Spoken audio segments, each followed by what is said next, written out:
Өрхийн санхүүгийн зорилгодоо хүрэхийн тулд та яг одооноос төлөвлөж түүнээ байнга мөрдөрэй. Мөнгөний мод зоригтод суурь нэгтгэв.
За наран давтаа. За бас нэмээд хэлчихэд бол зээлийн гэрэн дээр хамгийн чухал нь бол зээлийн иргэн төлөлтийн график гэдэг юмтай бол зайлшгүй танилцах хэрэгтэй. Тэрэн дээр бол таны өр орлогын харьцаа тий одоо таны өр төлөх одоо дүн чинь төлж байгаа өрийн чинь дүн өөрийн чинь сар болгон орж байгаа орлогоос одоо бас илүүг байх хэрэгтэй. Одоо нэг хэсгийг нь өрөндөө өгөөд нэг хэсгийг нь одоо өөрийнхөө амьдрал ахуйдаа зарцуулна. За тэгээ хамгийн гол нь бас мэдээж эдийн засаг яаж ч болно энэ тохиолдолд одоо дефолт боллоо та өрөө төлж чадахгүй боллоо гэхэд одоо миний юуны пенальти ямар байх юм бэ те одоо миний иргэн төлөх тийм торгуул тэрийг бас сайн тусаж өгөх хэрэгтэй. Тэр болгоныг бас анзаарч иж анзаарч харах өсөх зураг. Монгол банкны зүгээс яг энэ зээлийн гэрэн дээр арилжааны банкудад яг ямар шаардлагыг тавьж ажилтсан бэ гэдгийг манай сонсогчдод тайлбарлахгүй. За ерөнхийдөө бол зээлийн гэрээ маань бол хоёр талын хүсэл зоригийн нэг илэрхийлэл болж байгаа. Тэгэхээр хоёр тал өөрсдөө нөхцлөө тохироод гэрээ байгуулж байгаа тохиолдолд хөдөлгөөс бол Монгол банк оролцох тийм бол ерөнхийдөө үүрэг байхгүй. Гэхдээ ерөнхийдөө бол одоо санхүүгийн хамгаалахын ингээд 5 сар аяа явж байгаа. Энэ хүрээнд бол бас зээлийн гэрээтэй холбоотой асуудал дээр бас зарим нэг комплайн зүр юм гардаг, шрифт нь бага байдаг. Тэгээ нөгөө хүмүүсийн танилцах боломжгүйгээр гэрээ зурдаг энэ төр. Энтэй холбогдлолтойгоор ерөнхийдөө бол дүрм журмуудаа илүү наривчлах, олон улсын стандарт нийцүүлэх, цаашд бол бас санхүүжилт хамгаалахтай холбоотой хууль одоо хуулийн төсөл боловсруулж байгаа. Тэрийг ер нь бол гарах тийм одоо ерөнхийдөө төлөвлөгөөтэй ажиллаж байгаа. Тэгэхээр гэрээнд одоо түрүүн эргэн төлөлт энтер гээл гэрээнд дотор багтдгаа гэж ярьж штэ тийм ээ. Тэгэхээр зээлийн гэрээнд ер нь юу багтсан байдгийм бэ? Гол нөхцлүүд нь ямар байдгийг гэдэг дээр оргил сайхан хариулт өгөөч. За зээлийн гэрээний гол нөхцлүүд бол одоо гэрээний хугацаа, хүү, эргэн төлөгдөх одоо хуваар. За зээлийн хугацаа хэтэрбэл ямар хариуцлага хүлээх юм бэ? Зээлээс үүсч болох хариуцлага дараа нь одоо барьцаа өрөнгөөр одоо үйл хөдлөх хөрөнгө юм уу эсвэл барьцаа өрөнгө тавьсан тохиолдолд үйл маргах журмаар ямар тохиолдолд одоо үйл хөдлөх хөрөнгө юм уу барьцаа өрөнгийг авч одоо зээлийн гэрээний одоо үнийн дүнг төлөвлөх вэ? Энтэй холбоотой гол нөхцлүүдийг бол ерөнхийдөө тусгасан байх ёстой гэрээнд. За бас нэмээд хэлчихэд бол тухайн зээлийн бүтээгдэхүүн маань яг ямар төрлийн бүтээгдэхүүн байна гэдгээс хамаарна. Одоо цалингийн зээл бол одоо заавал тэр коллетерал буюу барьцаа хөрөнгө бол ахгүй. Бизнесийн зээл бол бас ингээд барьцаа хөрөнгө юм уу, кэш флоу ч юм уу тиймэрхүү зүйлүүдийг ингээд хардаг. Яг ямар төрлийн бүтээгдэхүүн ямар зориултаар авч яах гэдгээс бол бас хамаарна л да. Тэрнэр бас манай хүн хэлсэн хамгийн гол нь бол тэр хугацаа, хэдийн хугацаанд тэр зээлээ авч байгаа хүн ямар байх юм. Эргэн төлөлтийн хувьд одоо тэрэн дээр одоо өөр орлогын хязгаар ямар хан гэдэг юм. Зээлийн гэрээ бий болгосон цагаас хойш зээлийн эргэн төлөлтийг цаг тухайн үед нь төлөөгүй үед ямар тохирол учирдаг байлаа гэдгийг бол иргэд мэдчихэж байгаа. Бид нар ч гэсэн бас анхаарах ёстой зүйл. Яг нөгөө бид бас нөгөө яриг хилээ заасч чинь нөгөө найдваргүй зээлдэгч гэдэг зүйл рүү орчоод идэг учраас үүнээс өмнө бид хэд хоногийн хугацаанд заавалчгүй тэр найдваргүй гэдэг зүйл рүү ороод идэв. Юуг нь одоо харгалзаж үзэж чинь ч гэдэг юм. Энэ дээр нь бас яг наран талаа мэдээлэл өгвөл. За зээлээ төлөхгүй одоо зээлийн эргэн төлөлтийн хойроос одоо ингээ хугацаа хэтрүүл хэд хоногийн хугацаа ч 15-аас эхлээд явна. 15-аас 90 хоног, 90-ээс 180, 180-аас 361 гэдэг одоо анхаарал хандуулах хэвийн хэвийн бусад хугацаа хэтэрсэн эргэлзээтэй муу зээл гэдэг нөө актив ангилах өмнөх нэвтрүүлгээр бас ярьсан шүү дээ мэдээлэл сандард. Ингээ хугацаагаар нь ангилаад зээлийн мэдээллийн сан гэдэг юм руу одоо тухайн зээлдэгч мэдээллийг оруулт юм байна.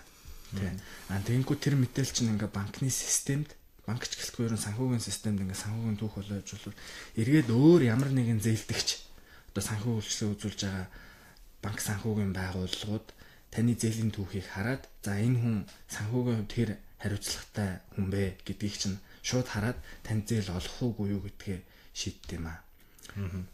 Бас энэ яг зээлийн харилцаа чинь нэг талаас ингээд одоо бүх юмаа ингээд өөрийнхөө бичиг баримтаар одоо орлогоо өөрийнхөө барьцаа хөрөнгө ингээд тайлбарлаад явах боловч хамгийн гол нь тэр хүний итгэлцэл байгаа байхгүй юу. Цаана за энэ хүнд би өөрийнхөө мөнгийг зээлчлэхэд энэ хүн тодорхой хугацааны дараа өгөх ёстой өгдөм байна. Ер нь өмнө өгч байсан түүхтэй юм байна. Тэгэхээр би энэ хүнд бас итгэл үлээл гэхэд гимгүй гэсэн одоо итгэлийн юм дээр л явж байгаа. Ер нь бол сайн банкер гэдэг бол одоо сайн банкер яаж явдаг вэ гэхээр ингээд барьцаа хөрөнгө авч зээл олгож байгаа энэ банкны үйл ажиллагаа бол яг санхүүд бол нэг тийм сайн үйл ажиллагаа гэж явдаггүй. Ямар банкерыг сайн банкер гэдэг вэ гэхээр кэш флоу одоо тухайн зээлдэгчийнхаа яг ингээд хэлж байгаа үг одоо бизнесийн төсөлтэй тухайн орлого зарлагын одоо бүх юмыг нь харж байгаа. За энэ хүнд бол би ийм хэмжээний мөнгө өгөхөд энэ хүн тодорхой хугацаанд дараа бас ингээд сайн төлж чадах юм байна, хариуцлагатай юм байна гэдэг энэ л мэдээ. Судалгаа явуулаад байна шүү дээ. Тэгтээ ерөнхийдөө нөгөө нэг тодорхой хэмжээнд банкны актив ангилах журмын дагуу ингээд найдвартайс хугацаа итэрсэн эргэлзээтэй муу зээл гэсэн ангилд ороод тэр мөнгө төлсөн тохиолдолд дараа нь одоо энэ нь болохоор зээл олохгүй гэсэн тийм одоо үндэслэл биш. Зөвхөн ерөнхийдөө энэ тэр хүний нөгөө нэг зээл олголт дээр нөлөөлж байгаа олон хүчин зүйлийн нэг нь л одоо энэ нөгөө зээлийн мэдээлсэн байгаа мэдээлэл байгаа юм л да. Тийм. Тэгэхээр заавал яг энэ мэдээлэл маань одоо найдваргүй юм уу эргэлзээтэй муу зээл рүү орсон гэдэг маань заавал зээл олохгүй байх үндэслэл ерөнхийдөө болохгүй л гэсэн санаа юм. Зээл авч байгаа иргэдэд банк тодорхой хэмжээний шаардлага тавьдаг шүү дээ. Та хэдэн төгрөг авах юм? Тэр мөнгөөрөө яг юу хийх юм? Тэр нь яг үр дүнтэй байх юм уу? Үнэхээр тэр мөнгийг эргэлтэнд оруулж чадах байна уу, чадхааргүй байна уу? Үлдсэн таны цалингийн орлого ч юм уу, таны амьдрал хөрөгцөөтэй үгүй юу гэдэг дээр бол зээл гаргаж байгаа банкуудын мэрэгчлэтнүүд бас зөвлөдөг шүү дээ, тийм. Үүн дээр бол иргэд өөрсдөө маш сайн анхаарат би үнэхээр хэдэн төгрөгийн зээл авах уу? Энийгээ бас өөрөө амьдралдаа үлдсэн мөнгө хэрэглэж чадах уу гэдэг дээр эхлээд анхаарат дараа нь зээл авах асуудлыг бол бас тавхан зүг баг. Тэ үүн дээр бас иргэд их алддаг шүү дээ. Шууд очиод зээл авъя гэдэг. Яг хэдэн төгрөгөөр юу гэж байгаа нь бол тодорхойгүйгээр банкнаас зээл хүсдэг тохиолдлууд үүдэг, тийм. Тэгээ ер нь бол яг нөгөө нэг зээл хүсэж байгаа иргэд маань одоо ер нь одоо ингээд ерөнхийдөө иргэдийн маань одоо санхүүгийн боловсрол санхүүгийн хэрэглэгч гэж юм бэ? Ер нь бол зээл гэж юу вэ гэдгийг ерөнхийдөө одоо ойлгоод ерөнхийдөө илүү нухацтай ханддаг болсон байна л да. Нэг хэсгээ бодвол өмнө яадаг байсан бэхээр хүмүүс маань ер нь зүгээр нэг зээл гэдэг юм одоо хүн өгч чинь би тэрийг авчий гэдэг зорилгоор авчдаг. Одоо иргэдийн дунд бол бас асуултууд нь бол нэг тиймэрхүү. Ер нь бол зээлээ ингээл за зээлийн орон шийдвэр гараад зээл олгочлоо л гэвэл за баярлаа гэж зээл авчдаг. Нөгөө хүмүүс маань яг зээлийн гэрээг уншаагүйгээсээ болоод хідэн төгрөг өгөх ёстой тэрийг ингээ ерөөсөө анзаардгүй байсан. Тэрнээсээ болоод ерөнхийдөө бол бас зээлийн мэдээллийн санд орох одоо бас нэг үндэс болоод идэг. Тэр нь болохоор яг зээлийг зүгээр л аваад тэгэл явчвал ерөнхийдөө л бид нэр мөнгөтэй болчлоо гэл тэгэл явцдаг. Яг ардлынхаа ямиг боддгоо. Тэрнээсээ болоод одоо асуудалд орсон хүмүүс бас нэлээд олон байдаг. Энэ мэдээллийн санд байгаа мэдээллүүд. Одоо энэ зээлийн мэдээллийн санд орохоос гадна өөр ямар үр дагаврууд гарч ийн энэ зээлийн гэрээтэйгээ танилцаагүй гарын үсэг зурснаас болоод. За ер нь бол яг нөгөө санхүүгийн болон амьдралын хэвийн нөхцөл байдал алдагдана гэсэн үг шүү дээ.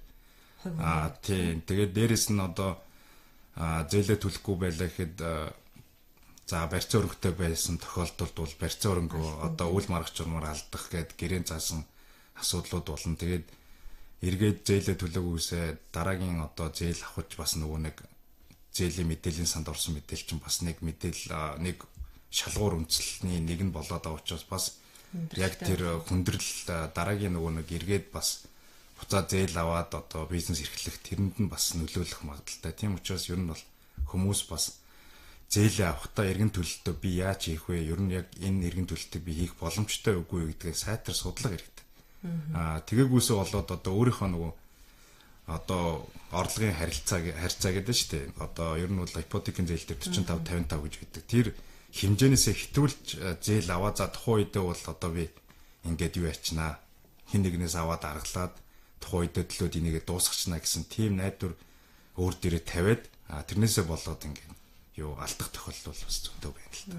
Эдийн засагчид тухайн хүний амьдралыг судлахаас гадна бол өөрөө бас өөрийнхөө тэр төлж чадах эргэн төлөлтөө судалж ээж тийм ээ одоо зээл хүсгэж юм уу? Тэгжээж зээлийн гэрээнд гарын үсэх зурх хэрэгтэй юм байна гэж ойлгож байна тийм ээ. Тийм ер нь бол тэгж ойлгож болно тийм. За тэгэхээр бидний нэвтрүүлэг бас өндөрлөлт өгч байгаа учраас 30-22 дээр сонсогчтойгоо аваад бас яг зээлийн гэрээн дээр гардаг одоо асуудлын талаар өөрсдөө сонсдгийн мэрэгжлийн үнд бас уламжлаад бас асуултаа асуугаарай гэж та бүхэнд хэлэх байна. Сонсогчтойны өмнө 30 50 22 утас нээлттэй байна.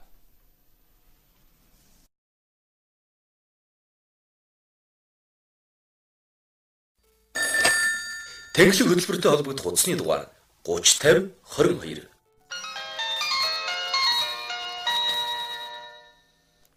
За 30 50 22 ихний сонсогч олгогдсон. Байна уу? Байна. За, арам дүргээ. Надад нэг асуулт байна шүү дээ. зээл манайх би урд нь зөндөө олон аваад зөндөө олон төлж ирсэн тийм төгтөө. Гэхдээ нэг зүйл ойлгомжгүй байгаа гэдэг юм а. Тэр юу гэхлээр зээл одоо хүсээд олгож байгаа үнийн дүнгээс 1% шимтгэл авдаг. Тэр одоо яг ямар учиртай юм бэ? Энийг ер нь хяндаг шалгадаг газар гэж байдаг юм уу? Ямар ч юм бол бид нар тэтгэл авсан зээлээ авахын тулд одоо үйл хөдлөлгөөрөнгөө даатгал маатгал дээр бүх эрхтүүдээ хянуулаад фазуулаад ингэж авч байгаа. Дээрээс 1% эрхлэл гэдэг яг юунд зориулсан? Асуухаар банкныхан болохоор хэрвээ энэ зээл төлөвлөх чадваргүй болчихвол одоо тань тэр зээлийнхээ араас хөөцөлдөх зардал гэсэн нэг тиймэрхүү ойлгомжтой юм тайлбарлаад байдаг хгүй. Тэгээд тэр одоо яг юу гэсэн үг юм бэ? Тэр тухайн байгууллагын өөрийнх нь үйл ажиллагаа учраас тэр дотоод зарлахаас юм уу тийм юм байж гаргах тийм боломж байдгүй мүү? Энэ их ойлгомжтой асуудал байдаг. Гэхдээ энийг бол нийгэмдээ хасгаар болгон яадаг тэр хүмүүс нөгөө авч байгаа мөнгнөөсөө тэгээд яалтчгүй өгөх тийм ямар ч юугүйгээр одоо жишээлбэл даатгал гэдэг бол биднээс эргээд айгүй давцчихгүй утсан зүйлийн өмнө гарсан хохирлоо барагдуулах гэсэн айгүй том одоо үлдээ өгөөжтэй биднээс одоо зээлж талаас харахад гэтэл энэ 1% шимтгэл гэдэг бол биднээс ямар ч хүртээлгүй. За таны саналыг бид хүлээж авлаа. Баярлалаа. Та хүлээн авахчаар хариултаа сонсороо. За ерөнхийдөө бол банкуд хүү шимтгэлийнхаа нөхцөлийг өөрсдөө тогтоох, хуулиараа тогтоох хэрэгтэй байдаг. За яг 1% гэдэг маань бас яг ерөнхий нэг тодорхой юм нөгөө хэмжээ байгаа л да. Тодорхой хэмжээ хүртэл 1% тэр хэмжээнээсээ дээшээ бол одоо ингээд тодорхой үнийн дүнгээр одоо шимтгэл авдаг байгаа. За яг шимтгэл авах нь ерөнхийдөө зөв буруу юу гэдэг дээр бол нэлээд олон одоо саналын зөрүүтэй ойлголтууд явдаг. Өмнө ч гэсэн шудраг өсөлтөд хэрэгжилж байгаа газраас банкуудыг бол бас нэг энэ хүү шимтгэлийн хурамжийн одоо талаар бас шүүхэд өгөөд ингээд явсан асуудал байгаа. За энэ дээр бол яг банк хүү шимтгэл авах өөрсдөө хуулиар тогтоох хэрэгтэй байдаг. Монгол банкаас зохицуулж байгаа журмаар бол ер нь хүү шимтгэлийн нөхцөлийг ил тод мэдээлж явах хэрэгтэй. Тэрийг бүх юма тавьж өгч явах хэрэгтэй. Тэрийг хүлээн зөвшөөрөөд иргэд маань одоо зээл авах тохиолдолд энэ хүү шимтгэлийн нөхцөл маань бол яг одоо тухайн зээлийг судлахтаа одоо яг саяны хүний ярьсан одоо банкнаас өгсөн хариулт гэдэг байгаа юм бол ерөнхийдөө бол зарчмын хувьд бол зөв юм байна л да. Тэгэхээр яг тодорхой хэмжээний зардал гардаг. Тэгээд тэр зардлаа нөхөх зорилгоор ингээд тодорхой хэмжээнд өөрсдөө тогтоож өгдөг тийм л асуудал байна л да. За баярлалаа. Дараагийн сонсогчд олбог тий. Байна. За таныг сонсож шууд нэвтрүүлэг. За хүлээн авахчаа суултгаад бидэнтэй харилцаараа яриараа та. Байна. За тэгэхээр энэ сонсогч мод бол сархан болохгүй байгаа учраас нэвтрүүлгийн цаг өндөрлөх төгчөөртэй холбогдуулаад за манай сонсогчдын мэдэх хэвээр сонсогчд ойлгох хэвээр тэр засанс шалгагдсан байна. Алло. Байна. Фиста. За уучлаарай тэгэхээр сонсогчд маань санхүүгийн боловсрол зориулсан мөнгөний мод шууд нэвтрүүлгийг сонсож байна. Тэгэхээр энэ удаад бид зээлийн гэрээ сэдвээр ярилцж байгаа. Сонсогч та бүхэн асууж тодруулах зүйлээ 30-22 дугаарын хувцруу залгаад асууж болно. За одоо нэгтэр би сонсогчдод мэдээлэл өргөе тэхүү. Тэр асууж амжиг сонсдгийг мэдэх хэрэгтэй зүйл байгаа шүү дээ энэ тийм тий. Саяны сонсогч бол асууж штэ тий одоо ингээ 1% шимтгэл аваад байна. Энэ 1% шимтгэл бол тухайн зээлэгч зээл хүссэн өргөлөөгөө одоо банк үйл ажиллагаа эрхлэж шүү дээ зээлийн судлах одоо нааш цаашаа явна тий гэх мэтчлэн зээл судлах зардалтай гарч байгаа. Энэ банкны энэ үйл ажиллагааны зардал буугаад эхлэхээр ерөнхийдөө зээлийн хүний ерөнхий төвшин энэ ингээ ер нь буурдээ. Одоо энэ манай зээлийн мэдээллийн систем гэдэг маань ирээдүйд ингээ хөгжөөд кредит скоринг хийгээд ирэхээрээ энэ зээлийн судлах зардал ч юм уу зээл олгохтой холбоотой зардал буураад ирээдүйд ер нь зээлийн хүний ерөнхий төвшин бол буурдаг. Энэ талаар бол судлаа одоо жишээлбэл тухайн зээлийн хүү ямар байна гэдгээс хамаарат 25% хүртэл хувиар ингээ буурдаг 4.1%. Одоо хэрэглээний зээл 18% байсан бол 16% ч юм 15% руу буурах магадaltaй. Яг тэгэхээр шууд кредит скорын зээлийн мэдээллийн сангаас авчна. Бас нэг нэмээд хэлчихэд одоо иргэд маань ингээ зээлийн мэдээллийн санд одоо ингээ орон орохгүй гэдэг дээр ингээ их юу яагаад байдаг шүү дээ. Ер нь бол орж ирэвэл өөрийнхөө сайн дүүхийг биччихлээ сайн. Зээлээ аваа, зээлээ төлөө. Тэр нь тийм зээлийн мэдээллийн санд нь ингээд бичигдчихлээ сайн. Яагаад тэгэхээр та эхлээд хэрэглээний зээл авч исэн бол сүүлдээ бизнес эрхлэмээр болоод бизнесийн зээл хүсгэд банк санхүүгийн байгууллага таныг бол одоо зээлийн мэдээллийн сангаас ингээд мэдээлэл таны талаар мэдээлэл тийм түүхий чинь авчтай. За энэ хүн бол өмнө 10-20 удаа зээл авч исэн байна. Тэрийг яг хугацаанд нь ингээд хойрын давуу төлж исэн байна. Тэгэхээр бидний хүнд бас нэг ихтгэл хүлээлгээд ингээд их хэмжээний зээл өгөхөд одоо манай зээлээ бас эргүүлээд төлөх чадвартай тийм санхүүгийн сахилга баттай хүн байна гэх итгэх одоо бас нэг ихтгэл зүйн нэг болно. За өөр одоо яг зээлийн гэрэн дээр эргэж үг одоо мэдэх хэвээр ойлгох хэвээр гэдгийг тайлбарлая. Зээлийн гэрээ бол бичгээр л байна. Тийм ээ. Тий, ер нь бол зээлийн гэрээг бичгээр байгуулах хэрэгтэй. Энэ нь болохоор иргэний хууль дээрээ заасан. Одоо Монгол улсын иргэний хууль байгаа. Иргэний хууль дээрээ заасан. За зээлийн гэрээг бичгээр байгуулаагүй тохиолдолд хүчингүй тооцсон. Тэгэхээр яг хуу зээлийн гэрээг иргэд хоорондоо байгуулах тохиолдлууд их байдаг л да. Би тэрэнд тэдэнд өргө зээлөө тэдэн сарын хугацаатай тийм хүүтэй ингээ өгнө гэд. Тэгээд зээлийн гэрээг тэгж байгууллаа 2 тал гарын үсэг зурцсан. За иймэрхүү маягаар хийдэг. За энэ нь болохоор ерөнхийдөө шүүхтэр очиж зарим тохиолдолд шаардлага хангахгүй байдаг. Тэгэхээр ер нь бол зээлийн гэрээг бичгээр байгуулаагүй тохиолдолд ер нь бол зээл өгж байгаа тал маань зээл нөгөө талаасаа зээл зээлийнхаа одоо эргэн төлөлт юм уу те эргүүлээ мөнгө авах боломжгүй болно л гэсэн. Тэгэхээр ер нь бол зээлийн гэрээг заавал бичгээр байгуулах шаардлагатай. За бас хугацаа бол заавал байх хэрэгтэй тийм ээ. Хэрвээ хугацаа бичигдээгүй тохиолдолд яах вэ? За хугацаа бичигдээгүй тохиолдолд нөгөө одоо зээлээ олгож байгаа хүмүүс маань хизээ авах хэвээр тэр хугацаанд байхгүй учраас ингээд дараа нөгөө хүү тооцохтой холбоотой асуудал дээр бол бас ингээд хэрвээ хүүдтэй бол хэдэн сарын хугацаанд хэдэн хувийн хүүтэй олгосон бэ гэдэг тэр юм байхгүй учраас мөнгөө буцааж нөгөө нэг яг л зээлсэн хэлбэрээр авах өөрийнх нь нөгөө нэг зорилго маань тодорхой хувийн хүүтэй тодорхой хугацаанд өгөөд буцаагаад бас нэг ашиг олох зорилготой юм гэдэг байна да. Тэгэхээр тэрийг л авч чадахгүй тийм нөхцөл төрнө л гэсэн үг. Зээлийн гэрээ хийж байхдаа ямар нэгэн одоо санал болгомоор ч юм уу өөрчлөлмөр зүйлүүд байвал зээлийн гэрээ хийж байгаа хүмүүс хоорондоо ярилцаа тохиролцож болох аман гэрээгээр ч юм уу дахиж шинжилж гаргах уу?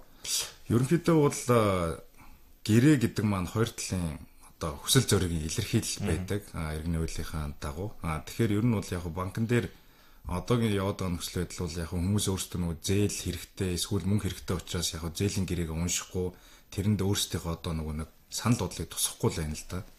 Түүнээс бол ерөнхийдөө зээл авах гэж байгаа бол одоо зээл авлаа инглээ одоо энэ хүлээх хариуцлага дээр ч гэсэн жишээ нь бид нар одоо энэ хүүн одоо ч юм уу энэ одоо хариуцлага хүлээлгэж байгаа асуудал маань арай өндөр байна ч гэдэг юм уу тэрийг ингээ өөрчлөхөөр бас санал болгож болно л да нөгөө талдаа. Нэмэлттэй өөрчлөлт орж байна тийм. Ер нь бол яг нэмэлт өөрчлөлт оруулахаар саналаа хэлж болно. Яг тэгээд эцэст гэрээ маань хоёр талын хүсэл зориг санал нийлээд хоёулаа тэр нэг огтлцол дээр огтлцол гэрээ байгуулна шүү дээ. Тэгэхээр нөгөө хүмүүс маань би 20% гэсэн байгаа юм. За би 10% болгоё гэтэл нөгөө банк буюу зээлдэгч тал маань зөвшөөрөхгүй байх тохиолдолд бас ерөнхийдөө бол юутай л да. Асуудалтай. Тэгэхээр ер нь бол гэрээ гэдэг маань яг нөхцлөө хоёр талаасаа л тохирох хэрэгтэй. Маш сайн тохирох хэрэгтэй. Тэгэхэд хоёр тал өөрсдөө яг тэр нөхцлөө юу яачих хэрэгтэй. Хангаж явах хэрэгтэй. Дээрээс нь хүлээн зөвшөөрч явах хэрэгтэй. За хэрвээ ямар нэгэн санал гомдол гарах юм бол хаана хандах хэрэгтэй вэ? Энд дэр маш товчхон хариултыг нэвтрүүлгээ өндөрлөө. Зээлийн гэрийн талаар гомдол гарах. Зээлийн гэрийн талаар гомдол гарах бол хамгийн ихэнд бол банкндаа гарах хэрэгтэй. Тийм одоо тэгээд ерөнхийдөө цаашд бас хууль эрх зүйн орчинтой холбоотойгоор сайжруулах журам дүрм одоо хууль журмаас сайжруулж байгаатай холбоотойгоор цаашд бол илүү бас нөгөө нэг шүүхийн журмаар биш наан хэлбэр журмаар хэлбэршүүлсэн журмаар шийдвэрлэхтэй холбоотой тийм одоо зохицуултууд ер нь бол орох байхаа. Тэгээд за баярлалаа. За баярлалаа. Ингээд санхүүгийн боловсрол зориулсан мөнгөний мод шууд нэвтрүүлэг өндөрлж байна. Тэгэхээр бид энэ удаа зээлийн гэрээ сэдвэр одоо Монгол банкны хууль эрх зүйн газрын мэргэжилтэй оргил сайхан за хяналт шалгалтын газрын ахлах хянан шалгагч за наран талаа нартай ярилцлаа. Та бүхэндээ баярлалаа. За